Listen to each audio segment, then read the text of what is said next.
Welcome to this week's Brown Bag Business Chat. I have Miss Amy Donohue with the Fab Social here today. So, Amy, if you would introduce yourself, tell us what you do and who you do it for.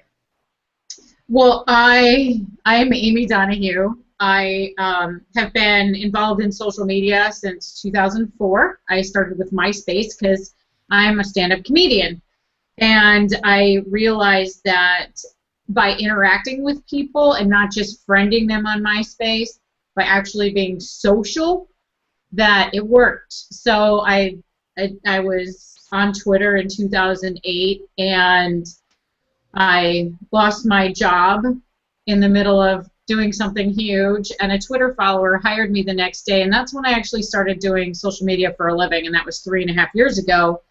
And they had a huge layoff 2.5 years ago, and the social media position was not important for the company to go on. And my boss just said to me, he's like, you know what, you need to start your own business and do this for yourself. And at the time I was 41 and thinking, oh my God, I have no job. All right, I'm going to start my own business because I know what I'm doing. And so I've had clients. My longest client is, I've had them for 3 years. I do their Facebook and Twitter. So basically I manage social media for a lot of different brands and industries, but I also coach. So if a small business owner, like, they might have a receptionist who has some time to be able to update Facebook or do some tweets, but they just don't know how to do it properly. So I go in and do training, and I do those a couple times a week. I really like doing that. So yeah, I'm just a social media junkie, and it works. I mean, as we're going to find out, social media is actually a really good thing. So, a lot of people, especially in my audience, who are maybe business owners or a sales manager, marketing directors, people who have been around for quite a while, but maybe not as familiar with social media. Can you give them your definition of what social media is? Because I think there's a lot of different ways that people really perceive it. Well, I think the first thing people, as soon as they hear social media or Twitter, they just like clench up, and there's, people they're scared because they just don't really understand it. And I ask people in my workshops who thinks Twitter is stupid, and everyone raises their hand. They're like, well, people just tweet about what they had for breakfast. To me, social media is that first word, social. And I think we've heard the phrase social media so much over the past several years that people forget that there's an actual word in there called social. And if I ask people, what does the word social mean to you? They're like, oh, it's Facebook, posting stuff. I'm like, no, if you go to a dictionary and look up the word social, what's it going to say? And you can see this like light bulb go off above their heads, like, oh, social media. Social media is doing what we're doing right now. So it's all about the people, right? It's about the people. It's about talking with people, building relationships, because you and I don't know each other. We've never met, but we've been on social media together for a couple years, so we actually do know each other. We know a lot about each other, you and me. Maybe too much after this morning's conversation. But it's about building relationships. It's also about building your brand. Who do you want to be online? My sister is an editor, and she's starting to freelance. She's been a stay-at-home mom for almost 12 years now. So she wants to freelance. She's done editing in the past, but my sister is very formal. She's kind of prim and proper, obviously the exact opposite of me. But I told her that, on your Twitter account, you don't have to have a professional headshot. She's a triathlete. Have that as your profile picture. You gotta be real. You have to be a person that people are gonna want to talk to. If everything is crisp and clean and overly professional and you paid $500 for these headshots, you're not genuine. Who's gonna want to talk to that person at a party? Right. Yeah, no, I think that that's a really good point about being yourself and being the person behind the brand. And I want to get more into that in a little bit. But before we go there, I know social media and Twitter especially has a very special meaning for you. So before we move on, just kind of talk a little bit about what's happened in your life because of your connections on social media, because of the relationships that you have. How has that maybe taken you for a little bit of a roller coaster ride in your life? I don't think roller coaster ride. I don't think there's a more perfect word than that for me when it comes to social media. I had about 4 years ago, actually about 5 years ago, Kirti and I started following each other, and tweeting about dumb stuff like yoga and restaurants and everything like that. And she was very open about her mom's kidney disease, and I had liked the Facebook page. And then 4 years ago, this coming January, I saw a tweet that completely changed my life, and she was in a conversation with someone talking about how her mom finally agreed to be put on the transplant list for kidney. And I knew nothing about kidneys, nothing, absolutely nothing. When I say that, I know that they're in your back, and that in wrestling, a lot of people get their kidneys punched and they pee blood for a couple days. That's all I know. I knew nothing about donating a kidney, and I volunteered. And we ended up to the very second that I was cut open and prepped for surgery being a match the entire way. We're different races, different cultures, but I saw a tweet and I donated my kidney because of a tweet. So in April 2011, I donated my kidney to Tiny Mom, and that changed my life because of the connections and actually interacting with people on Twitter. A restaurant from Scottsdale delivered me food when I got out of the hospital. I'd never eaten there, but we tweeted. They'd seen our story and seen the whole thing, and that wouldn't have happened if I didn't do Twitter the right way, which is social media. And to me, Twitter is just a huge networking event. But back to how it's changed my life. Since then, I have filmed a documentary, and I went with a filmmaker across the country. We drove about 8,000 miles. We went from here in Phoenix to Vegas to LA to Boston and back in 20 days, interviewing other kidney donors who I met via social media to show people that we're happy, we're healthy, we live normal lives with one kidney, because people don't understand that. People think that, oh, your recovery is awful. So by showing that, more people will do what we did, which is to save a life. So basically, because of Twitter, I saved a life. And I have 2 Twitter followers who donated their kidneys because of me. I get a little choked up at this part, but I have a big enough following that I have a voice, and those people have been behind me since the moment I said I would do this, and they've donated money to our documentary, and they email me or send me messages on Facebook. How's everything going? How's Tiny Mom? These people I haven't met face to face, but because I'm social, they care. I know how their kids are. I know a lot about you and your family. Because it's about making friends and building relationships. I tell people that Facebook is everyone you know. Friends, family, coworkers, high school reunion.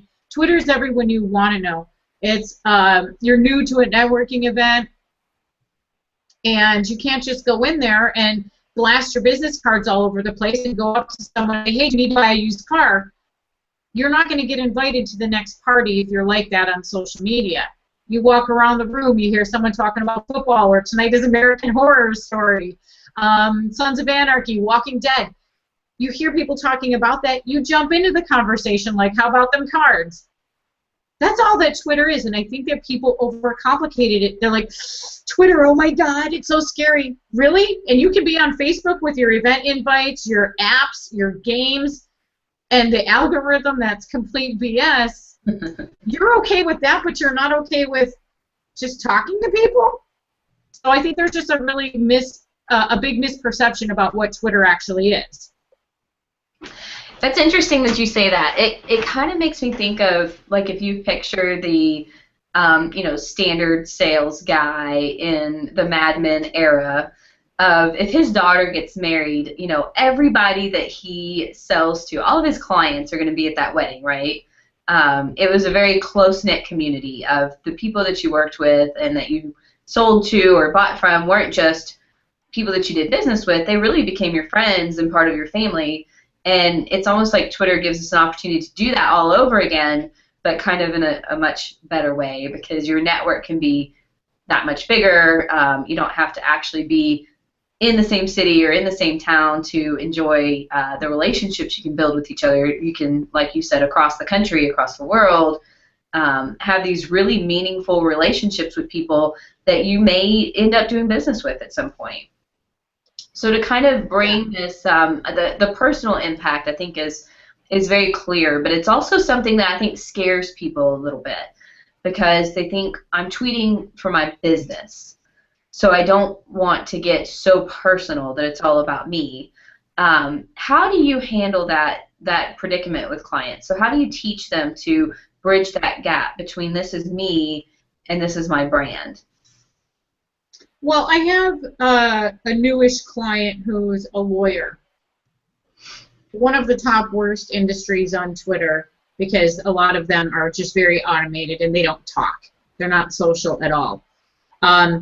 And she was kind of scared. She's like, well, I'm just starting out with this practice and I don't want to scare people off. And I walk into her office. She's got a lot of mid-century furniture in there. She's one of those people that has a treadmill and has her computer set up in front of her on the treadmill. That's cool stuff, and it's part of who she is. So she has to put that out there, because you don't know if one of your followers ends up being like me. I'm a mid-century architecture fanatic because I live in Central Phoenix and there's a lot here. A couple of her followers might be interested in that stuff too. She might get business because of that. I get business sometimes just because of something I do. Like, people love stand-up comedians, so people will be like, you're a stand-up comic. I want to do this too. Is this okay to tweet? Yeah, it's okay to tweet a picture of yourself at a comedy club. We're all here to laugh and show our personality. So you can't be stiff, because if you go to a networking event and you're face-to-face and you're stiff, no one's going to want to talk to you. You're a wallflower. They're going to be like, who is that boring person and who invited them? So if you're the same way on Twitter, no one's going to want to follow you. No one's going to want to interact with you. You have to bring your personality. You have to be yourself. Your Twitter account is yourself. And I've told you before, I make no bones about the fabulous one. I won't edit myself. And all my clients are friends or referrals of friends. So nobody seems to care that I swear and talk about whatever on Twitter. It works for me because it's transparent. I'm not trying too hard. I'm just being myself, and people appreciate that, because there's so much fake out there. There are a lot of fake people and, fake accounts. It's just, you got to be real. You got to be yourself. You got to sit back a little bit and take a breath and relax, like, remember, you're at a party, and you have to imagine that you're there in person.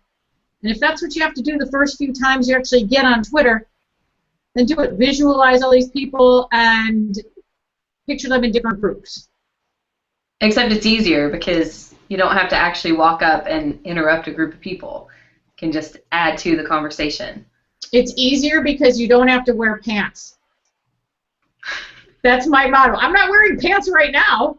I told you, I was rushing around this morning to get ready, and I'm like, okay, I don't need to take a shower for this because no one can smell me. As long as I look good from here up.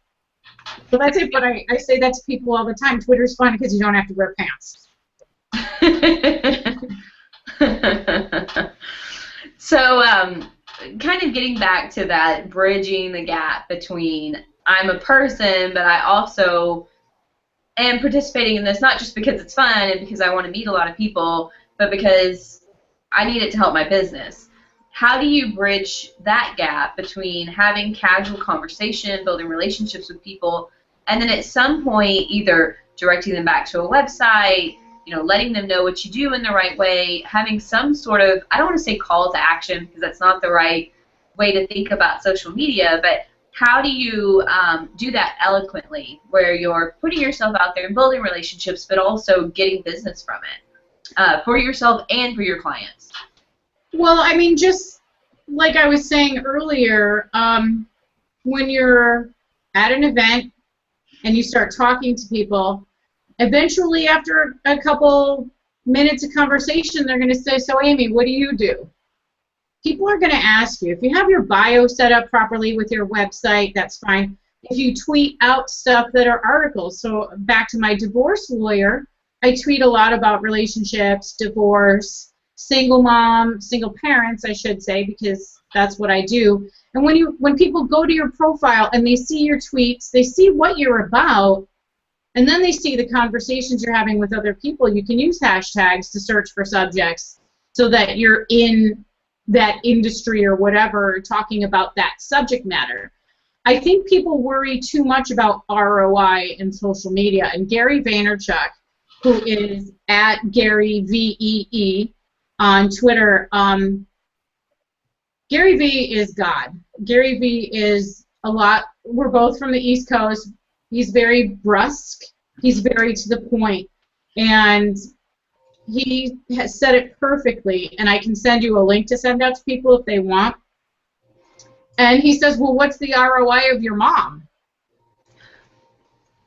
Because it's two different things. You can't put an ROI on your mom. You can't put an ROI on your brand all the time. Yeah, you can track traffic to your website. You can track your follower growth and things like that. But when it comes to building relationships, you can't put that on paper. I can go through a list and write all my friends down, but what does that mean? It means absolutely nothing unless I'm building the relationship with them. So I think people need to step back a little bit and not worry so much about making money, because that will come.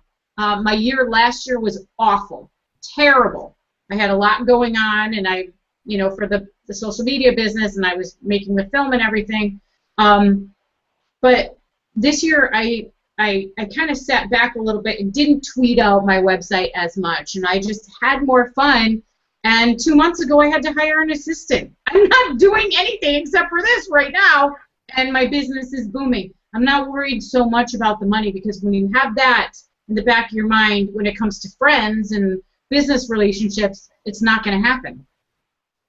Right.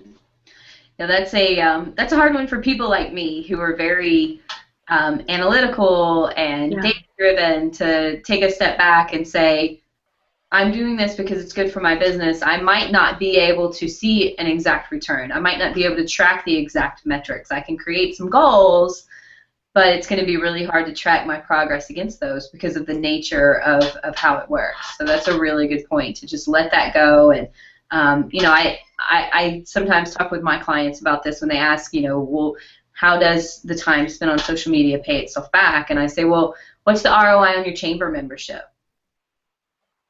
What's the ROI on your BIN membership? Nobody knows.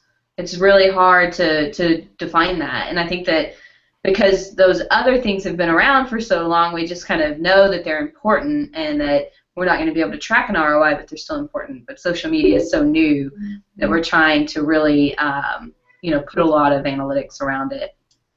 So we do have a question, and before I read this, I do want to just let people know that we are answering questions throughout this show. You can either, if you're watching the live hangout, you can use the questions app, which should be over to the right-hand side of your screen, or if you want to send those questions through Twitter, you can use the hashtag BBBchat.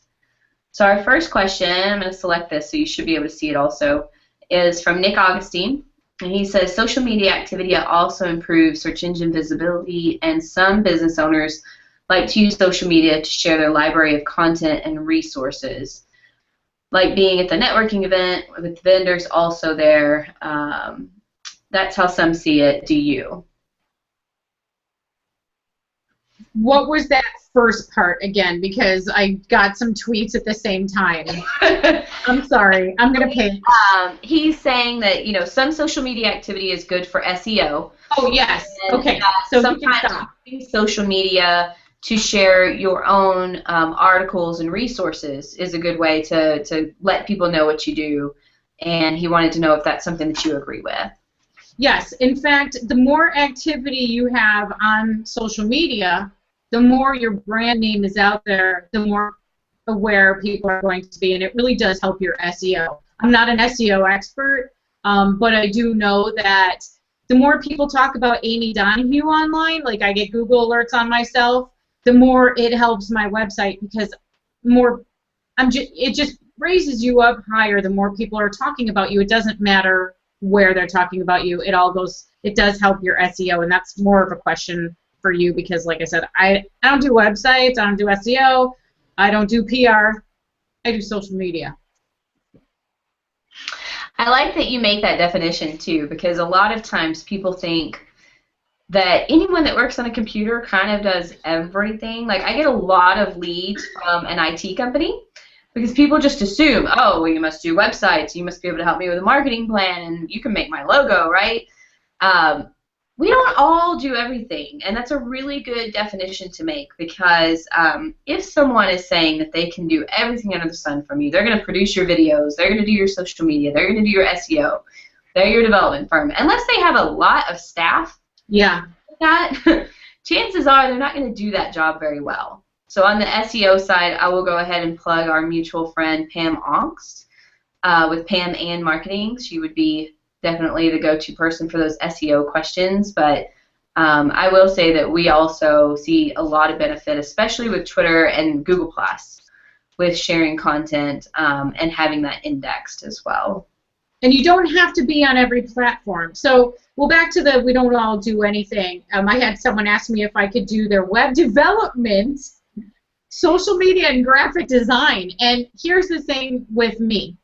I could learn all the basics of all of that and offer that as a service, or it could be really good at one thing.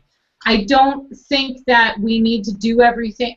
I have my name out there. I'm putting my reputation on the line. I'm going to do great at one thing. I'm not going to do mediocre at a bunch, and that goes back to you don't have to do it all. When I see people I know who do it all, their work is not that great, because they're spreading themselves too thin. They don't have a staff. It's just them. Right. So kind of moving forward here, because we're starting to run a little bit short on time, tell me about the one habit you see all the time in social media that you wish people would just break. Oh, God. I really, we're talking about, let's just keep it as businesses. Cross-posting has got to be the most deadly practice any brand can do. And what cross-posting means is your Facebook posts go to Twitter or your tweets go to your Facebook.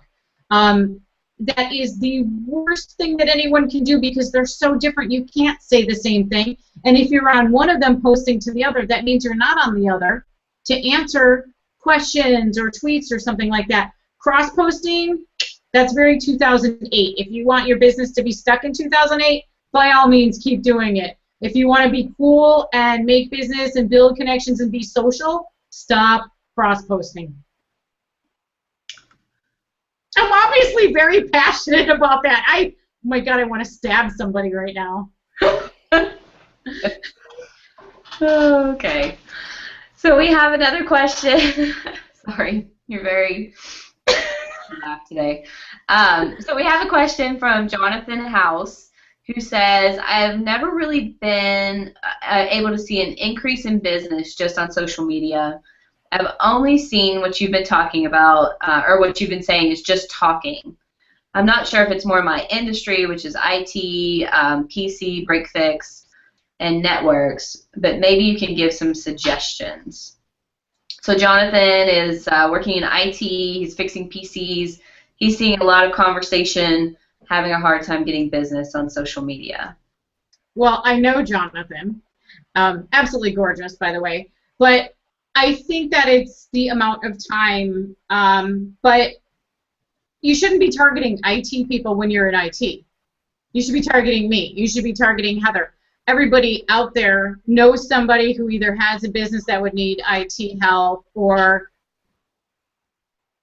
you have such a great personality that he's in my networking group. Pretend we're sitting at that table when we meet up, and you're just talking to everybody, because those people will give referrals to you. And it's the same thing as Twitter. Get that personality out there. You do need to tweet more, and I'm pretty sure I know what I'm saying when I say that. I haven't checked your Twitter, but you gotta do it more. Even if you spend an hour in the morning and a half an hour in the evenings on Twitter, spend more time on it, and I'm pretty sure that you will see a spike. But do hashtag searches for things you're interested in. Burning Man, he goes to Burning Man. Do a hashtag search for that, or whatever hashtags you people make up while you're there. And people will go to your profile and check you out. They'll see your website. They'll go to it, and they'll be like, dude, you'll get an email 2 weeks later. Met you at Burning Man, saw your website, been following you on Twitter. Can you do anything for me? I'm in Nevada, because I think that's where it is, or California. I'm so dumb about it. But stop thinking about it only as a business. Think about it as building connections, building relationships, and just getting to know people. So hopefully that's helpful, Jonathan. I hope so. I hope you don't mind that we shared some of your personal business that you might not have expected us to. So, we talked about the habits of social media, or the worst habit. What are some of the biggest failures you've seen? So just the stuff that you send us girls that's just horrible, that you see people do, that's so wrong or stupid that you just want to put the big fail stamp on it. Give us an example of one of the worst things that you've seen. The worst I have seen is, there is a company that owns a lot of restaurants in my neighborhood. I go to all of them at least once a week. I like to promote mom and pops. I like to promote local businesses. And I check in on Swarm. They never tweet to me, but like a week or two later, they'll retweet my check-in on Swarm, and they don't say, hey, thanks for coming, or what'd you eat, things like that. These are restaurants that have a big following. It has nothing to do with their Twitter, that's for sure, because these people, if they based their business on their Twitter practices, they would have been gone.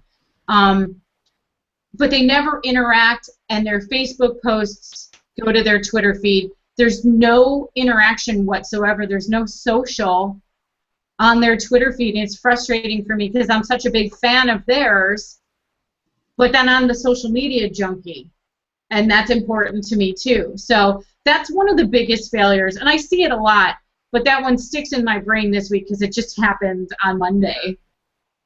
I think what people don't realize is, especially if you're not, if you don't have just like tens of thousands of followers and lots of things to respond to, then when you ignore someone who says something positive about your business or just talks to you in general, and you don't even give as much of a response as, a thanks, it's really the same as if I walked up to you in your restaurant and you're the owner and I tapped you on the shoulder and said, hey, this meal was great, I really enjoyed it, and you didn't even turn around and acknowledge me.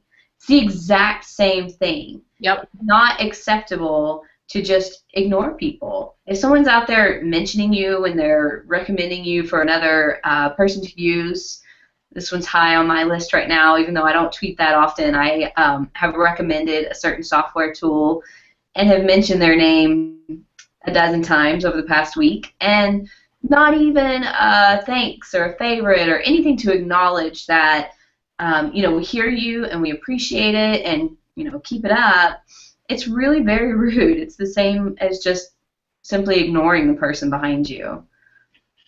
It really is, and I don't get paid for this or anything, but that's why I use Sprout Social, because they have a couple accounts, and if you tweet to just Sprout Social with a question or something, they'll say, hey, Amy, I'm not the expert on this. Here's our help account. Mm-hmm. Here's our technical account to tweet to, and they tweet back within a minute. And to me, it's like, you know what? I pay them a lot of money every month because I use them for Twitter. They earn it with me because they are there and they're responding. So like you said, you could go up to someone and tap them on the shoulder. Of course, with restaurants, they're worried more about their Yelp reviews than actually being social, but that's a whole other thing we don't even want to talk about. But you're right. You have to keep track of people talking to you. Yeah, definitely. I mean, two things that bother me, and I'm my own worst client, so I really can't say too much, but having a social media account that's just abandoned, or having one that you're only using to self-promote and you're not having a conversation with anyone and you're not acknowledging the people who are mentioning you or talking to you or recommending you to other people, it's just so rude. It's definitely. It makes you a douchebag. Who wants to be a douchebag? Not me. Yeah, don't be a DB on Twitter. Yeah, don't be a DB. I forget, you're the mom and I'm the one without it, so I say douchebag and you say DB. All right, so we're running close to our 30-minute mark here. Before we wrap up, Amy, how can people find you? How can they get more information about your services, your classes, and your coaching? You know, you can just follow me on Twitter, at the Fabulous One, all spelled out, one word. I also have the Fab Social, one word, everything's spelled out. And my Gmail is fabulousamy@gmail.com. There's a Facebook page. You can just look for the Fab Social. You can friend me. I am out there. There's no way that anyone who's watching this right now who needs help couldn't find me. And we're on Google+, so you can always message me through there as well. Very good. And what kind of services outside of what we talked about at the beginning of the call do you offer? You know, the thing I really love doing is the coaching, is just training somebody how to do social media for themselves. Because you know what? When I teach them that, they're going to give me a referral. But I just, you know what? I just want people to have their eyes opened to the world of social media and understand that it's such a rich way to build your business and build your brand. But I pretty much do anything to do with social media. I don't even think I could make a list. Awesome. Well, that is the end of this show, unless, Amy, you have any last words of wisdom that you would like to leave us with. You know what? Be social or get off the pot.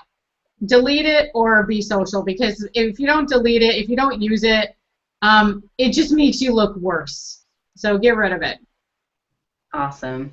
We'll be back next Wednesday at noon Central. We will have Nick Augustine with Lone Star Content here in the Denton area, and we'll also have some people from Square 205, which is another Denton-based marketing agency. We'll be talking about how to use Denton or really any small town as a leveraging point for your business, how to grow and work with clients both in town and across the rest of the country. So I hope to see you next week at noon on Wednesday. Thanks for tuning in. Thank you.